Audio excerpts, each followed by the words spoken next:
hoy estamos muy contentos de estar aquí con Agus Morales, con la María Sobrino, que van a venir ahora a acompañarnos para presentar el nuevo número de la revista Convite. Así que Agus, María.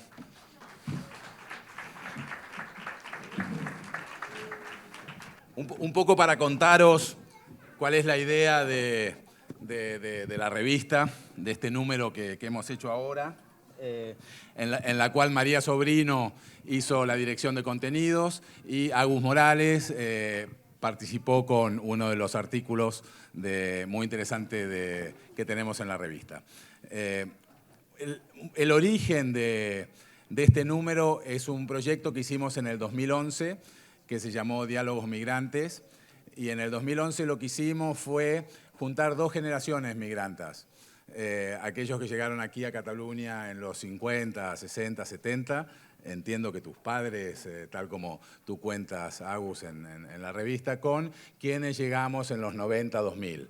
Hicimos toda una serie de actividades y demás para contar la experiencia, ¿no?, vivida y con la intención de, al final, a veces es más fácil, seguro que es más fácil crear empatía con alguien que es más cercano a mí, mis abuelos, que con alguien que viene de tierras lejanas que me es más desconocido. Entonces la idea era recuperar la memoria, porque al final la memoria es revolucionaria y como especie tenemos muy poca memoria, y era recuperar la memoria migrante de Cataluña y recuperando esa memoria acercarnos al presente. Hicimos un trabajo, por ejemplo, de recuperación de la memoria de lo que fue el Pabellón de las Misiones, que mucha gente se ha olvidado, pero era la cárcel para los migrantes que llegaban aquí a Cataluña en los años 50, era uno de estos restos que quedaban de las exposiciones universales en Montjuïc, uno de estos pabellones que se utilizaba como una cárcel. Cuando durante la dictadura, que intentaba tener a la población controlada, si tú te venías de tu pueblo tenías que tener un salvoconducto, ir a la comisaría, decir tengo una hermana que vive en Barcelona y tengo un trabajo, te hacían un escrito, y esos eran los papeles de la época que tú presentabas en Estación de Francia cuando llegabas para poder luego entrar en Barcelona. Si no podías presentar ese documento en un momento que había un control, te llevaban al Pabellón de las Misiones, juntaban gente para llenar un tren y te mandaban de vuelta. Recuperar la memoria del Pabellón de las Misiones significa recuperar la memoria del centro, el presente del Centro de Internamiento de Extranjeros, ¿no?, que lamentable espacio que está aquí en Barcelona, en Zona Franca, que hay 7 distribuidos en España y 140 de estas cárceles en Europa. Entonces, charlando con la gente de Cordegat, que están aquí presentes, que es con quienes hacemos esta revista, y con la Tanit Planas, que es con quien hizo la fotografía, y con el equipo de Tanit, y las voy nombrando para agradecer la participación y el haber hecho posible este material que tenemos ahora. Y juntándonos con María, empezamos a pensar cómo hacíamos para llevar ese proyecto que se hizo hace tanto tiempo, para plasmarlo en una revista. A María la conocimos porque se presentó en Mezcladís y dijo, bueno, yo a ver quisiera hacer un voluntariado, ayudar, colaborar en alguna... Yo iba a barrer la cocina si hacía falta. Yo llegué y le dije, bueno, me gusta mucho el proyecto, que necesitáis. Corto pimientos, recojo después de que haya habido un taller, lo que sea, y he acabado aquí. Entonces ha sido un poco mágico este viaje. Sí, no, y fue genial porque fue genial conocer a María, conocer su experiencia y ella como periodista, y nos era la persona ideal para que hiciese la dirección de contenidos de esta revista.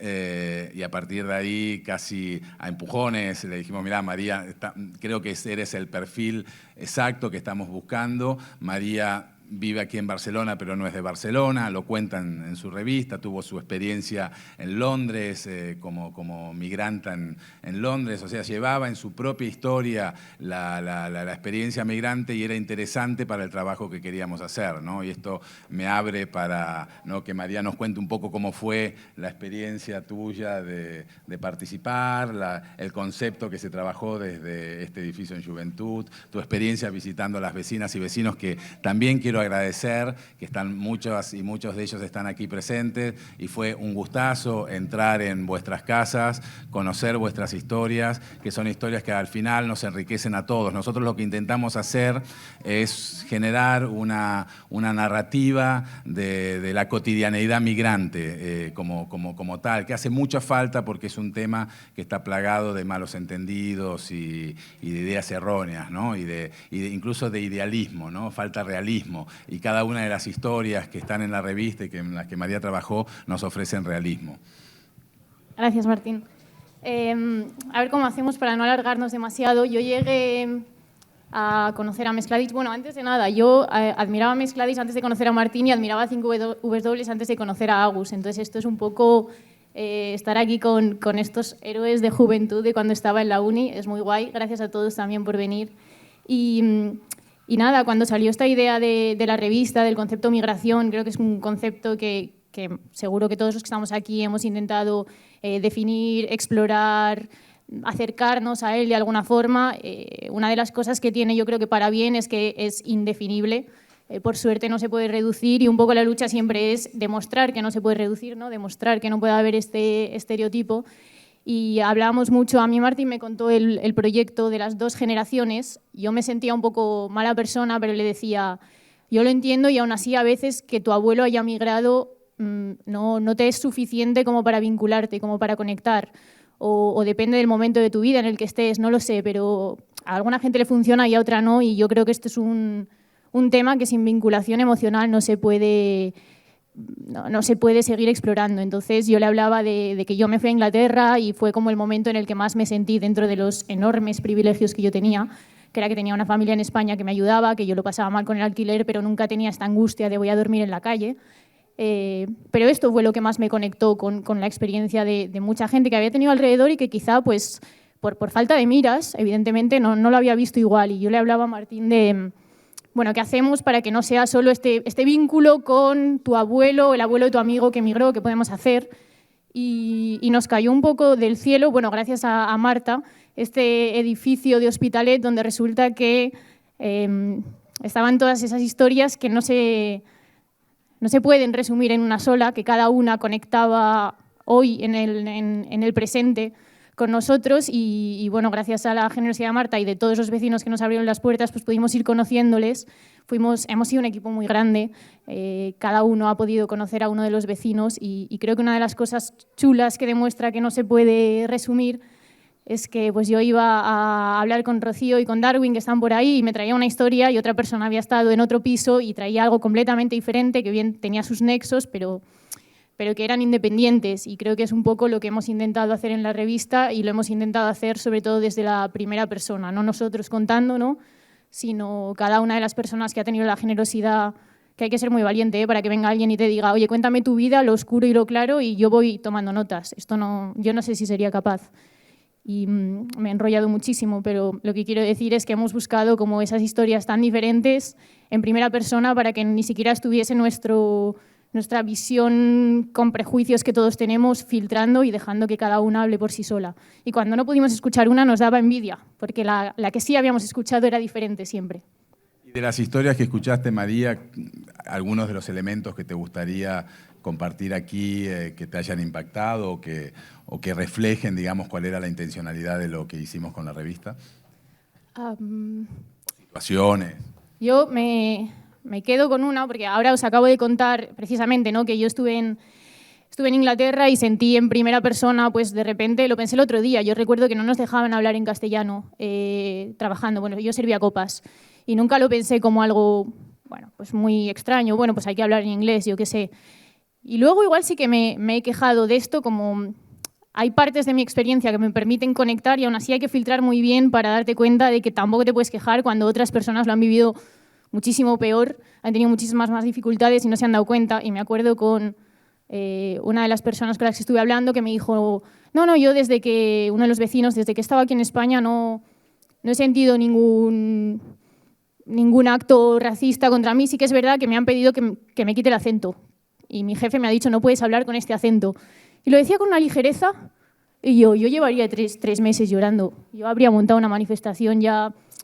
Qué sensible tenemos la piel una vez que que nos damos cuenta de lo que nos están haciendo y cuánto me chocó como, oye, está muy bien decir yo soy migrante doméstico, vamos a meternos más dentro de esta etiqueta y a la vez, ojo, porque tu situación es mucho más diferente a otra persona que no tiene apoyo económico, tiene 10.000 kilómetros de diferencia o le pasan estas cosas. Entonces, creo que la revista lo intenta y aún así es complicado, ¿eh? Este equilibrio de me quejo, no me quejo, comparto, no comparto, que Agus también habla mucho de esto en el artículo que ha escrito. Y en esto Agus, ya introduciendo a Agus dirige una revista que nosotros admiramos, que se llama 5W, que además tiene sede aquí en este edificio.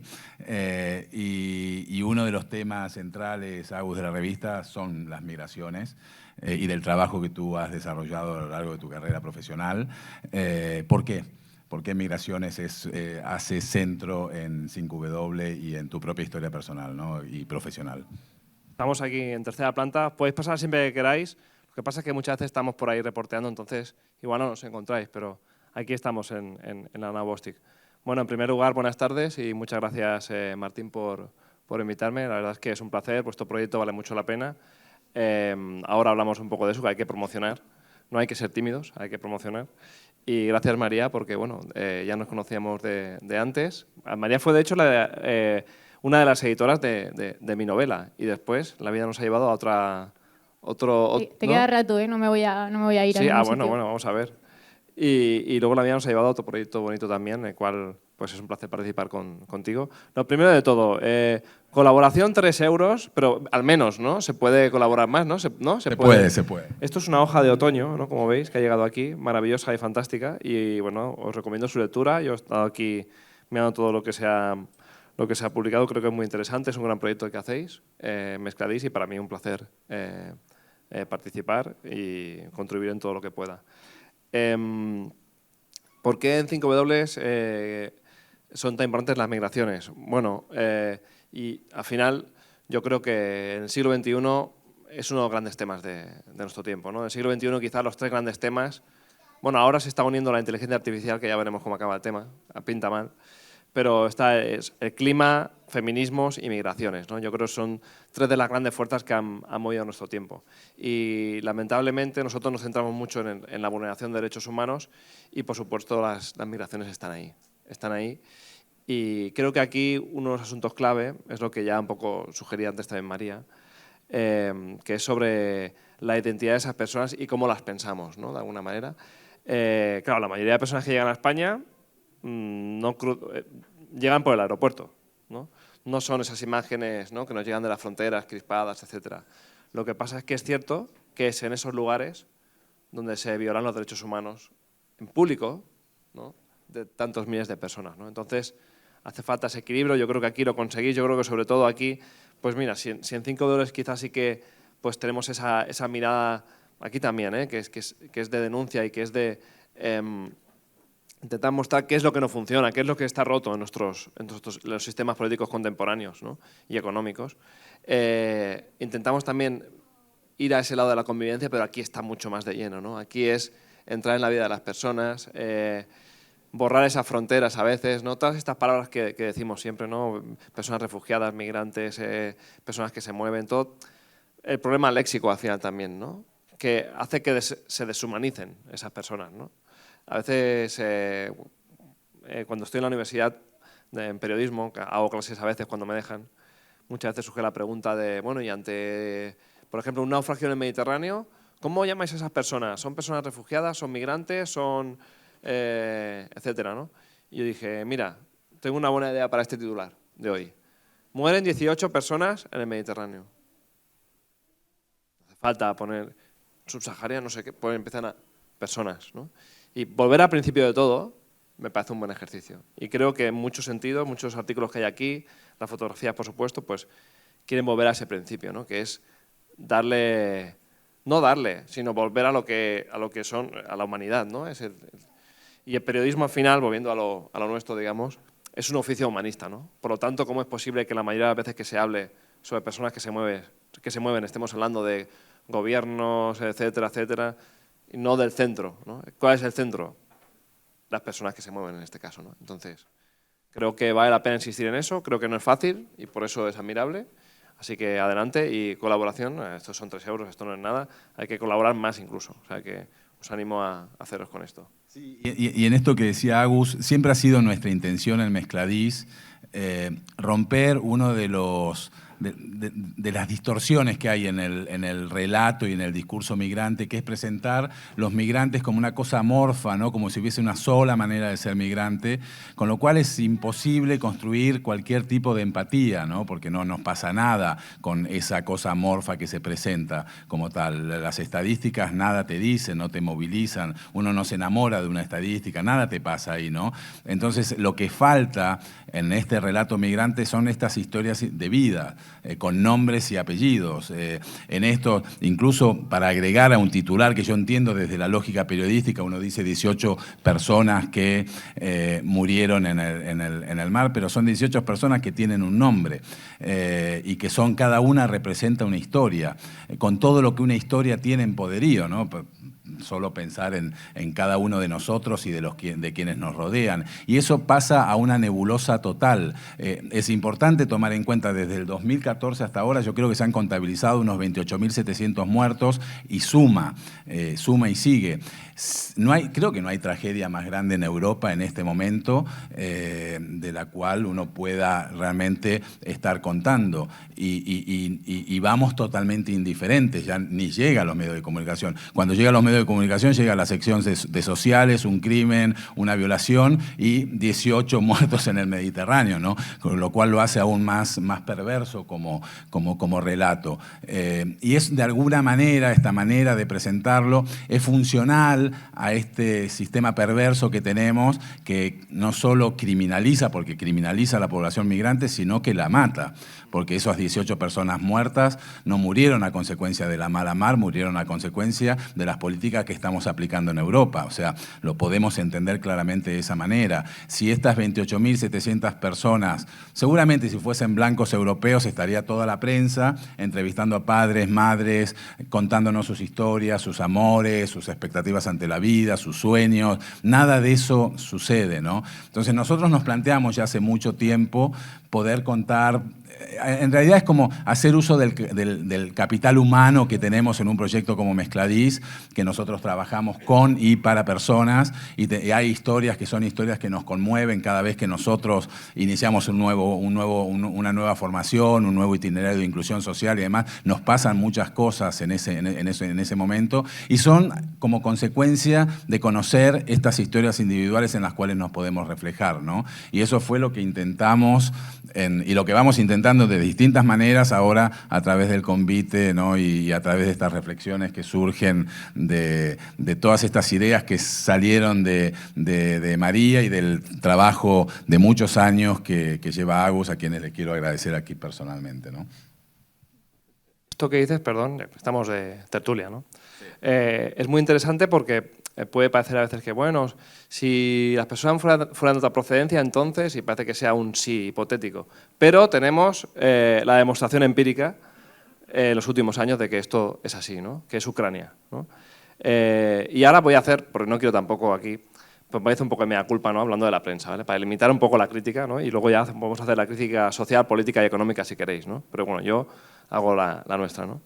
Claro, cuando empezó la guerra de Ucrania, que yo fui allí enseguida, el segundo día. De hecho, me cargué la novela que hicimos, ¿no? Porque efectivamente, sí, sí. Esto es una historia paralela, pero bueno, presentábamos la novela y entonces me fui a cubrir la guerra de Ucrania y entonces la promoción de la novela me la cargué. No hagáis libros con periodistas de conflictos. Después de 10 años trabajando en la novela, al final, muy mal, muy mal. Bueno, en fin.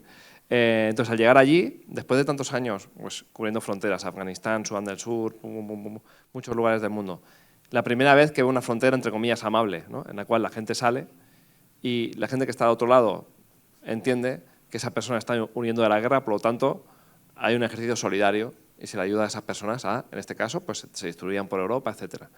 Entonces, la prensa, yo creo que se han contado muchas historias de personas, bien hecho, por cierto, de personas que llegan desde Ucrania, con nombres y apellidos, profesiones, ¿no? Un poco lo que comentabas antes.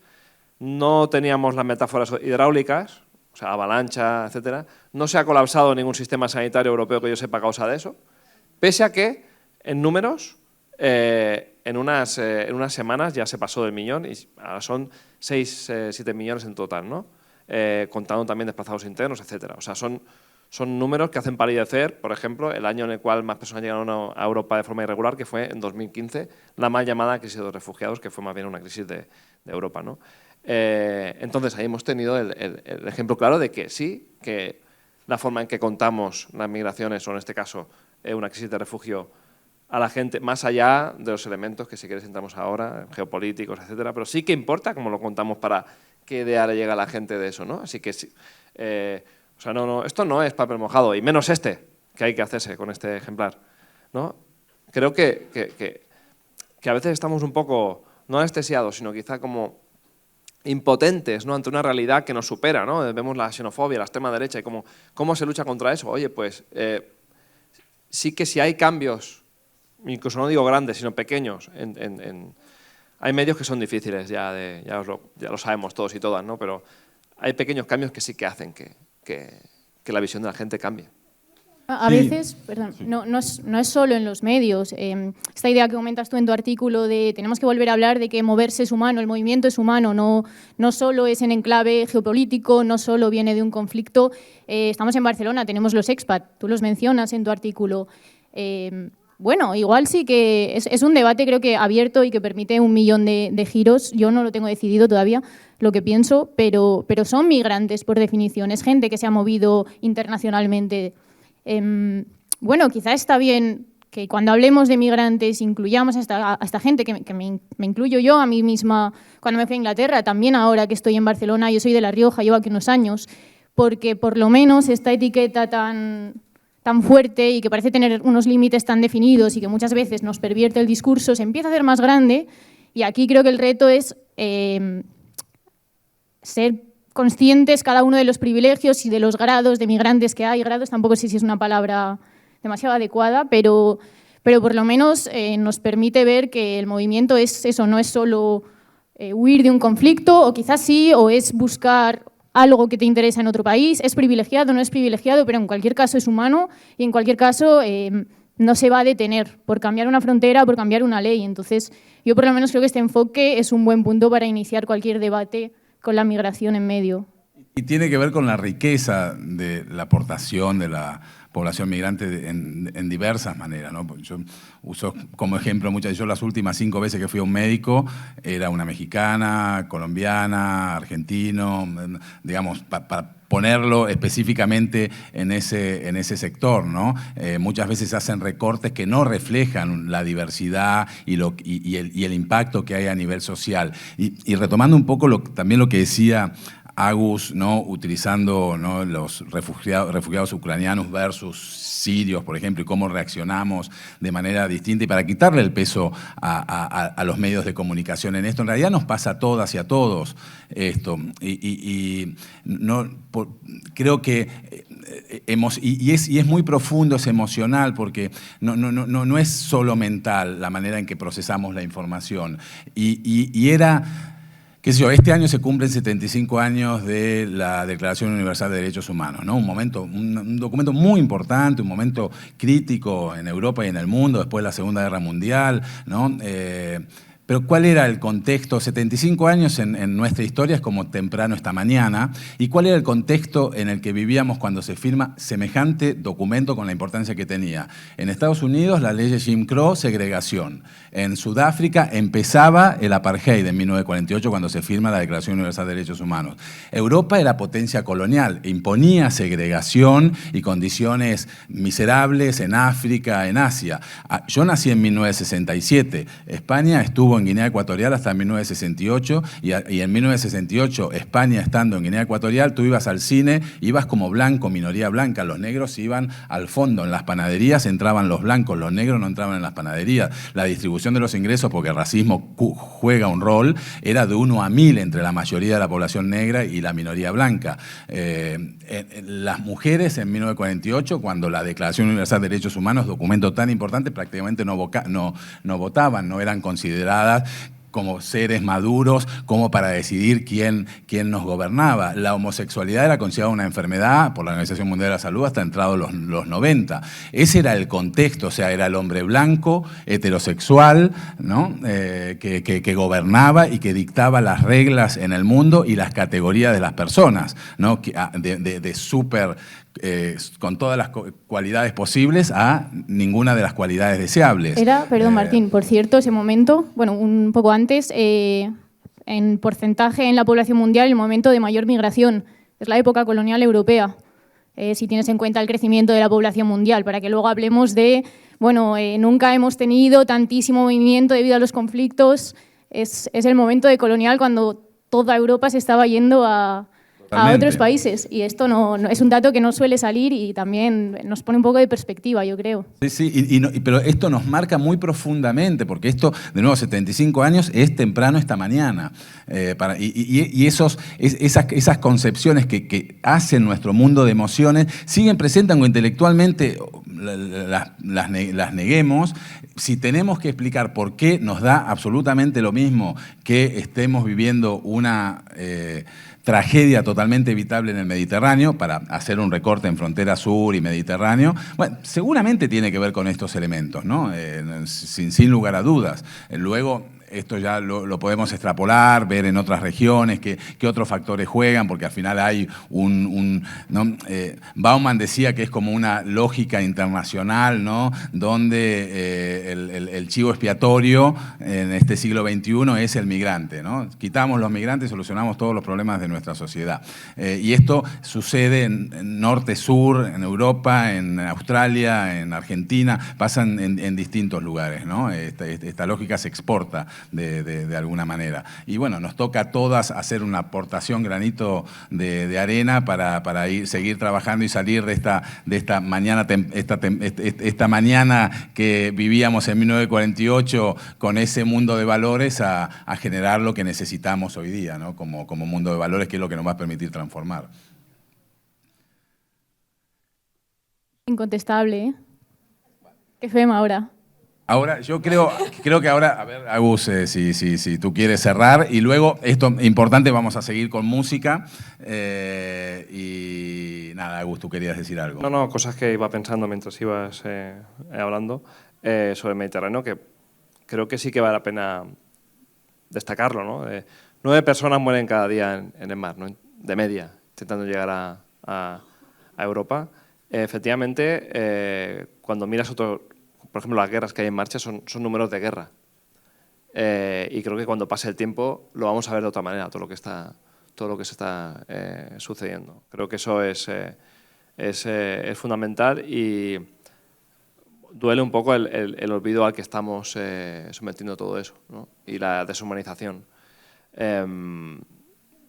Pienso que va a ser cotejable a otros episodios traumáticos de la humanidad que hemos vivido. Y luego también, como reflexión, se va un poco de lo que estamos hablando, pero creo que también la actualidad en ese sentido manda, sobre ese periodo después de la Segunda Guerra Mundial, ¿no? Y también que va a hacer la Convención de Ginebra, el derecho internacional humanitario, etc.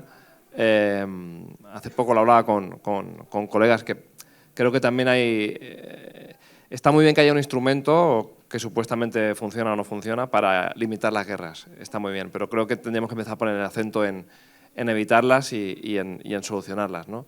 Pues el último gran ejemplo que tenemos es el de Israel en Gaza, con esos ataques aéreos,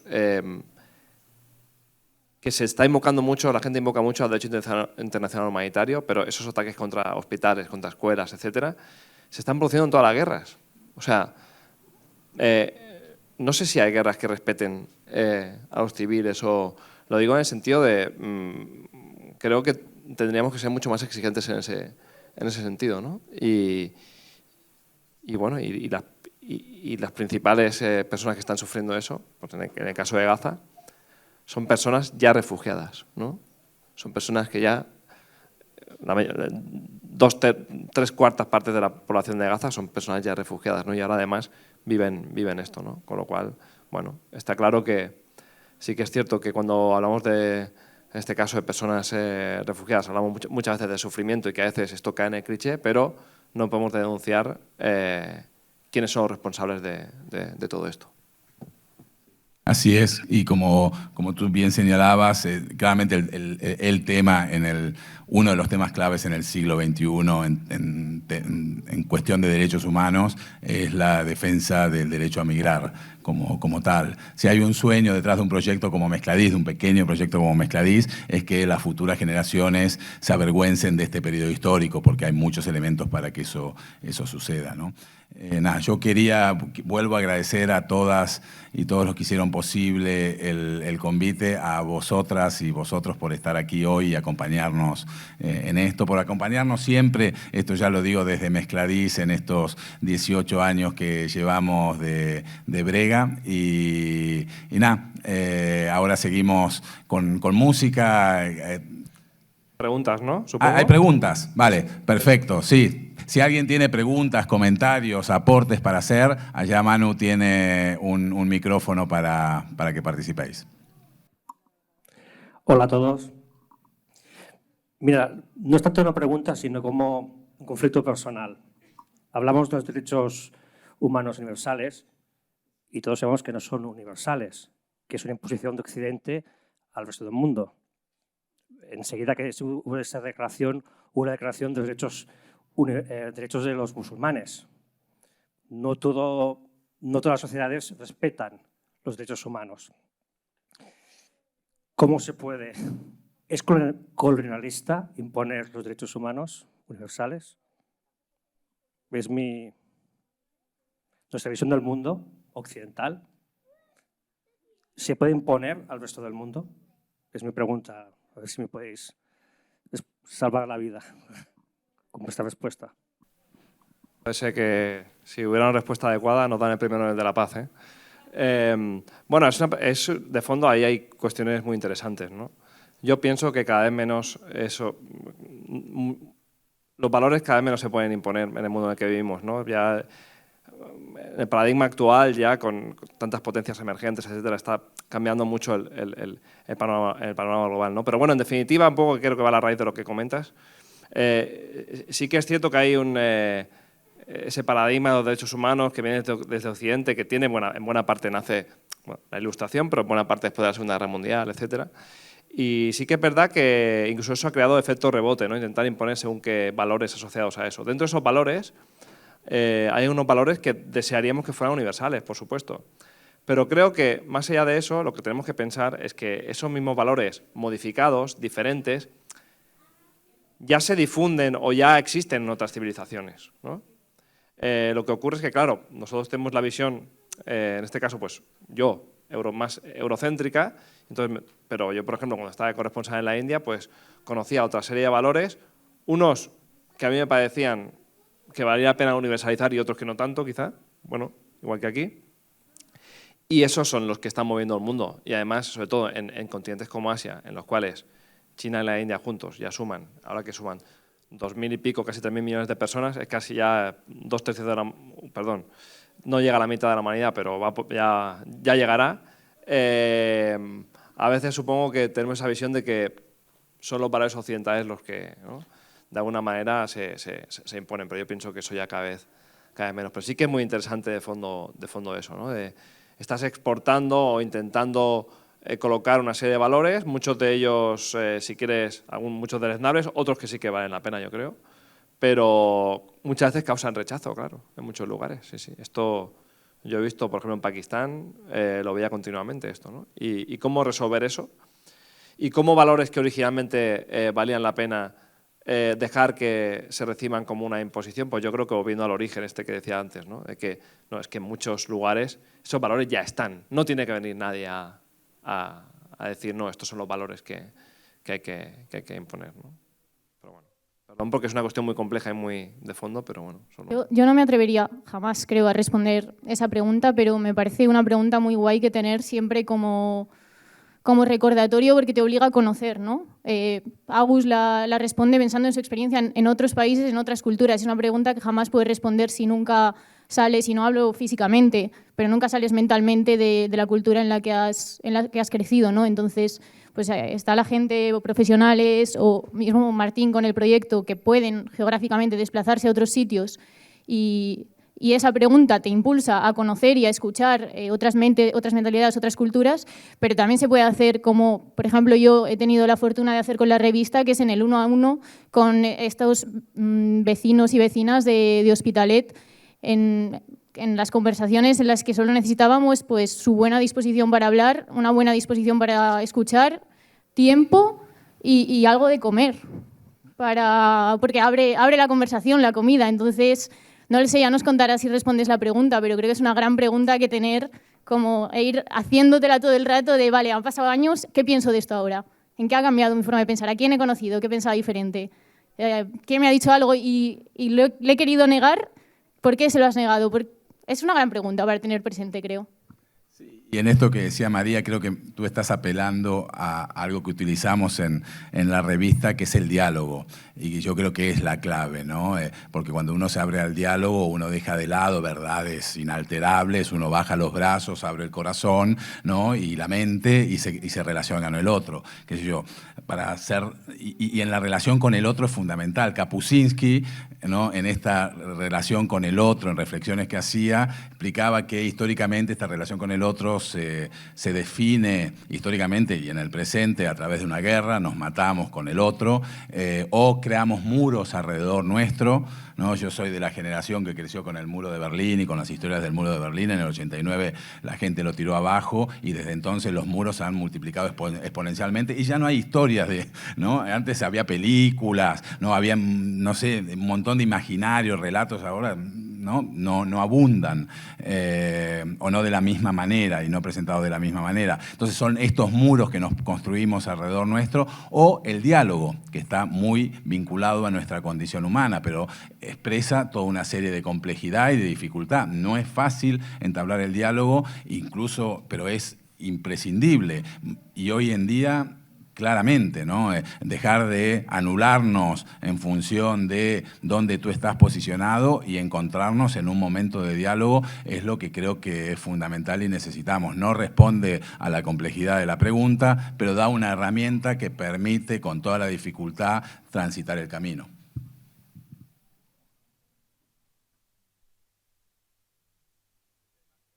No sé si hay más preguntas, comentarios.